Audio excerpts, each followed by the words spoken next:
Janasena, TDP, BJP alliance ఉత్తొంగలో తగ్గబోతుంది. Alliance ప్రభుత్వం అత్యంత భారీ మెజారిటీతో అలయన్స్ ప్రభుత్వం మీరు కూర్చోండి సార్, ప్లీజ్ అలయన్స్ ప్రభుత్వం చాలా భారీ మెజారిటీతో గెలవబోతున్నాం. సైలెంట్ మా ప్రామిస్ చేయాల్సి వచ్చిన కళ్ళు మూసుకొని వచ్చినా సరే నాకు కొంచెం ఆశ వచ్చింది. అరే 7 నియోజకవర్గాలు సర్వీస్ చేసి కదా, అది వదులుకున్నాను హ్యాపీ.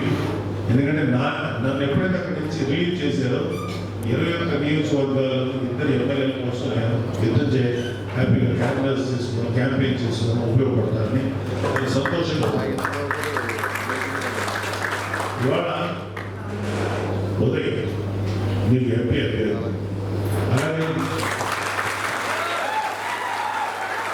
నాకు బాగా కావాల్సిన ఆత్మీయుడు, నాకు చాలా ఒక మా ఇంట్లో వ్యక్తిగా చూసుకునే వ్యక్తి. నెక్స్ట్ మళ్ళీ ఇంకొకసారి వస్తారు. ఈసారి మనం తెలుగుదేశం వాళ్ళతో కలిసి వ్యక్తిగతంగా ఎక్కువ మంది యూత్ కనపడుతున్నారు. మీ అందరికీ ఒకటే చెప్తున్నా, తెలుగుదేశం, జనసేన, బీజేపీ ఈ 3 కలిస్తే అలయన్స్ కదా. ఇక్కడ తెలుగుదేశం ఎమ్మెల్యే ఉన్నంత మాత్రాన అతను మనకు సంబంధం లేదు అనుకోకూడదు. అతను అలయన్స్ అభ్యర్థి తప్ప ఒక పార్టీకి సంబంధించిన అభ్యర్థి కాదు, అందరూ కలిపి అభ్యర్థి. అతను తెలుగుదేశం వాళ్ళకి పనిచేయాలి, జనసేన వాళ్ళకి పనిచేయాలి, బీజేపీ వాళ్ళు కూడా కలిసి పనిచేయాలి. అది మనం తీసుకోగలిగి మనకి ఇచ్చే బాధ్యత, మనం అడిగి తీసుకునే హక్కు మనకు. ఇక్కడ ఎవరు టీడీపీ వాళ్ళు మనకు చేస్తారా చేయాలని డౌటే పెట్టుకోవాలి. అలాగే లోకల్ బాడీ ఎలక్షన్స్లో మనకి మ్యాక్సిమం 30 నుంచి 40% దాకా మనకు లోకల్ బాడీ ఎలక్షన్స్ కూడా అక్కడ దాకా కూడా అగ్రిమెంట్ అయిపోయింది. చాలాసార్లు మన ప్రెసిడెంట్ గారు చెప్పారు, చాలాసార్లు చెప్పారు. సో మనం పని చేసేటప్పుడు మనసులో ఎటువంటి భేదాభిప్రాయాలు లేకుండా కలిసి పనిచేద్దాం, గెలుద్దాం.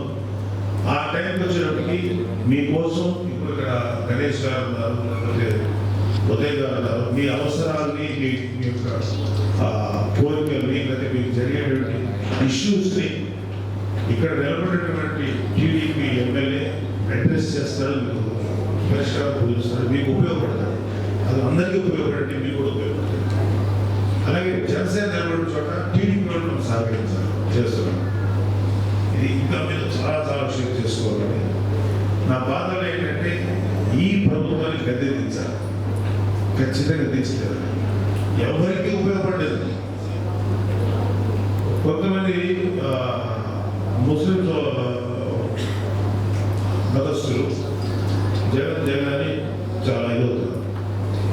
చాలా మంది అంటే కొంతమంది ఉన్నారు, వాళ్ళు ఏంటంటే మాకు ఏదో చేస్తారు, వాళ్ళకి కూడా ఏమి చేయాలి. చెప్పండి, ముస్లిమ్స్కి ప్రామిస్ చేసినటువంటి ఎన్ని ప్రామిస్ నిలబెట్టుకున్నాడు? అక్కడ ఫెయిల్ అయిపోయాడు. క్రిస్టియన్స్ అని ఒక్కొక్క ఎమోషన్ తీసుకొస్తారు.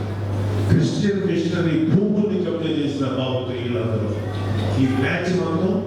అంటే వాళ్ళకి కులం లేదు, మతం లేదు, జాతి లేదు. ఇదే అంటారు, కులం లేదు, మతం లేదు, జాతి లేదు, ఎవరి భూములైనా ఎవరి రాష్ట్రాలైనా కబ్జా చేస్తారు, దొబ్బేస్తారు. ఇది అంటారు.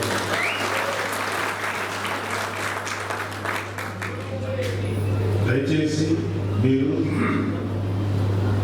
ఈరోజు తునిలో దాడిశక్తి రాజా అనే ఒక లీడర్ పథకం స్టార్ట్ అవ్వాలి. ఇక్కడ చేస్తున్న క్రైమ్స్ మీరు 100% గణేష్ గారు మీరందరూ బయట పెట్టండి. ఒక్కటి గుర్తుపెట్టుకోండి, వీళ్ళేదో చేస్తారు, బెదిరిస్తారు, అస్సలు భయపడకండి. వీళ్ళు ఒక్క దెబ్బ కొడితే మనం 100 దెబ్బలు కొడతాము. మాత్రం హామీ, ఒక్క దెబ్బ ఎప్పుడు కొడతామో ఎలా కొడతామో తెలియదు, అది కొడతాం. సో మంచిగా ఉన్నారనుకోండి, ప్రజాస్వామ్యంగా ఫైట్ చేస్తే ప్రజాస్వామ్యంగా ఫైట్ చేయాలి, అప్రజాస్వామ్యంగా ఫైట్ చేస్తే అప్రజాస్వామ్యంగా ఫైట్ చేయాలి. దేంతో సిబిఐ ఛార్జ్షీట్ మీద తీసేసారు. సో ఇవన్నీ ఎందుకు చెప్తున్నానంటే మీ మీద మాకున్న ప్రేమ. పవన్ కళ్యాణ్ మేము 2009 నుంచి పోరాడుతాం. ప్రజారాజ్యంలో పోరాడి కొన్ని కారణాల వల్ల ప్రజారాజ్యాన్ని కల్పించిన కాంగ్రెస్ ఆ కల్పించిన తాలూకు నష్టాన్ని మన వాళ్ళెవరూ పడకూడదు. పవన్ కళ్యాణ్ గారు 2014 వెంటనే జనసేన స్థాపించారు. ఈ రోజుకి కూడా అతను మన ప్రజలకు ఏం చేద్దాం, మన జనానికి ఏం చేద్దాం, ఏదో ఒకటి చేయాలి, ఏదో ఒక మంచి చేయాలి, మంచి రూల్ చేయాలి, మంచి హెల్ప్ చేయాలి, వాళ్ళకి మంచి ప్రభుత్వాన్ని ఏర్పరచాలి, న్యాయం జరగాలి, వాళ్ళకి సరైనటువంటి ఆర్థికమైనటువంటి పరిపుష్టత కలగాలి, వాళ్ళకి ఉద్యోగాలు రావాలి, రోడ్లు బాగుపడాలి, డ్రైనేజ్ బాగుపడాలి, మంచి వాటర్ ఇవ్వాలి. ఇదే మీకు ఒక విషయం చెప్తాను.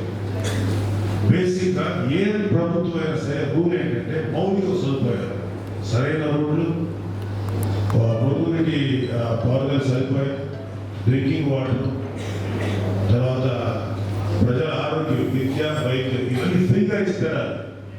అమ్మ ఓడిస్తున్నావు, నాన్న ఓడిస్తున్నావు, ఎందుకు ఇవ్వాలి? ఇచ్చి తీరాలు కుటుంబం మొత్తానికి ఇస్తానని చెప్పి అధికారం రాగానే ఒకరికి ఇస్తాడా? భార్య భర్తలు 65 ఏళ్ళు దాటిన తర్వాత ఏదో నాకు పెన్షన్ జాబ్ వస్తుంది, నీకు ఒక 3,000, 2,000, నాకు ఒక 3,000 వస్తుంది, 6,000 మనం గుట్టుగా బతుకులు, పిల్లలు మనకి సహాయం చేసినా చేయకపోయినా అన్న అని అనుకున్నటువంటి ఫ్యామిలీలో ఇద్దరు జీవం ఒకరికి ఇస్తారు. ఇది ఎలా ఉంటుందంటే కండిషన్స్ అప్లై ఒక బుక్ ఉంటుంది అన్నమాట. అది ఎవరు చదవవు. ముందు ఇస్తాము, తర్వాత ఈ ప్రకారం మీకు కుదరదు. ఏమంటే కర్మగానే ఒక 2 యూనిట్లు కాలదానికి, ఒక మామూలుకి 2 యూనిట్లు కాలగానే నీకు ఈ పథకాలు వర్తించవు. సో ఇంత చేసి ఇచ్చే పథకాలు ఏమీ లేవు. ఇస్తున్నట్టు పబ్లిసిటీ. ఇతను పథకాలు ఇచ్చే డబ్బు సపోజ్ ఫర్ ఎగ్జాంపుల్ ₹1,00,00,000 అయితే ఈ పథకాల గురించి అది ఇచ్చుకునే పబ్లిసిటీ 10 కోట్ల పబ్లిసిటీ ఇచ్చుకున్నాడు. 10 కోట్ల పబ్లిసిటీ కొంత జనాలకి స్వామి అని మేము అంటాం, కానీ అతనికి పబ్లిసిటీ కావాలి. ప్రతి ఇంటికి అతికిస్తాడు జగనన్న మా భరోసా ఏంటది కన్నా జగన్ రెడ్డి కన్నా ఎవ్వడలేడు జగనన్న మనకు ఇంకెప్పుడు ఆఖరికి మనం వచ్చే పత్రాలు అన్ని డాక్యుమెంట్స్ అదే కనెక్షన్ అయిన తర్వాత అతను ఇంకోసారి వాడు పక్క అది నెక్స్ట్ ఏం ప్లాన్ చేస్తాడు చెప్తాను. ప్రతి నెత్తి మీద ఒక టాపిక్ చేస్తాడు, జగన్ మా దేవుడు. అరే ముఖం ఖాళీగా ఉంది, రండి ఇక్కడ ముఖం మీద ఏంటి, మళ్ళీ అది ఉండలేదు, పచ్చపడేస్తారు. అందరూ జగన్ అలాంటి దొంగగా భయంకర దుర్మార్గం కథలు చెప్తాడు. నీకు ఒక్క విషయం చెప్తాను, లైవ్ ఎగ్జాంపుల్ చెప్తాను. ఇది ఎలాంటి నేను కూడా ఏంటంటే అందరూ అన్నారు కాబట్టి మనం కూడా అనేద్దాం అని అంటే అది కాదు. జంగారెడ్డి గూడు మీ దగ్గర ఏంటంటే జంగారెడ్డి గూడెంలో కల్తీ సార్ నాటు సార్ కాదు, అక్కడ ఎవడో ఒక క్రిమినల్స్ రాస్టల్స్ మిథైల్ ఆల్కహాల్ అంటారు. మామూలుగా తాగేది ఊపేది alcohol, methyl alcohol like petrol, ఇది ఇండస్ట్రీస్లో వాడు అది తీసుకొచ్చి ఏదో కల్పించాడు. ఇంచుమించు 24 నుంచి 34 మంది చచ్చిపోయారు ఆ ఆల్కహాల్. అదేంటంటే అది చాలా పవర్ఫుల్ ఆల్కహాల్, తాగడానికి మంచి తాగే కాదు కూడా అమ్మేశాడు. అది తాగగానే కడుపులో పేగులు ఒక రబ్బరు గొట్టాన్ని కాలిస్తే ఎలా అయిపోతే అలా అయిపోతాయి. ప్రతి వాడు 18 గంటల నుంచి 24 గంటలు 48 గంటలు చచ్చిపోయాడు. వాళ్ళెవరు ఒక మార్కెట్లో కోడి మాంసం బతికేవాడు, ఒక అతను ఒక పెయింట్ వేసుకుని బతికేవాడు, ఒక ముస్లిం అయినా డ్రైవింగ్ చేసుకుని బతికేవాడు. మాకు కలెక్టర్ గారి నుంచి ఆర్డర్ వచ్చిందండి, మిదే తాగొద్దు, మామూలుగా చచ్చిపోయారని చెప్పండి అని చెప్పి ఈ చచ్చిపోయిన కుటుంబాలకు ఆడవాళ్ళని వాళ్ళ మనుషుల్ని ప్రలోభ పెట్టారు.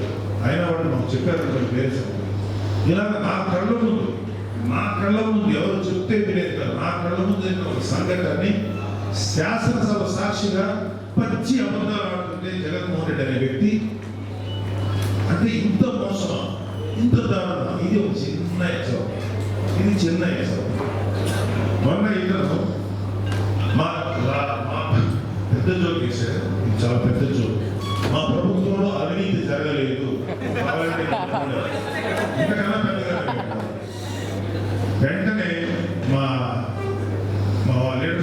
చేశారంటే మాకు ఈ నెంబర్ ఇవ్వండి, ఈ నెంబర్కి మేము ఫోన్ చేస్తే అవినీతి కేసు మేము బుక్ చేసుకుంటాం, దాని మీద మేము ఇన్వెస్టిగేషన్ చేస్తాం.